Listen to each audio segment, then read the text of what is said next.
of our customers always ask how to use the Super Cruise, the self hands-free driving, and we're here to show you. So let's demonstrate.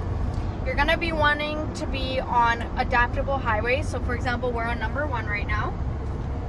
First things first, this button right here for your adaptive cruise control, you're gonna press that. There, the Super Cruise logo is actually going to show up.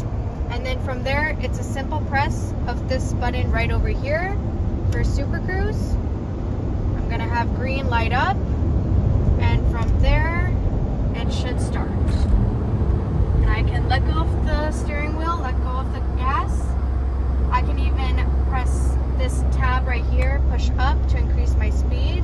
If I wanna go to, let's just say 100, the speed limit's 100. And there you go, car starts accelerating, starts turning the wheel for me.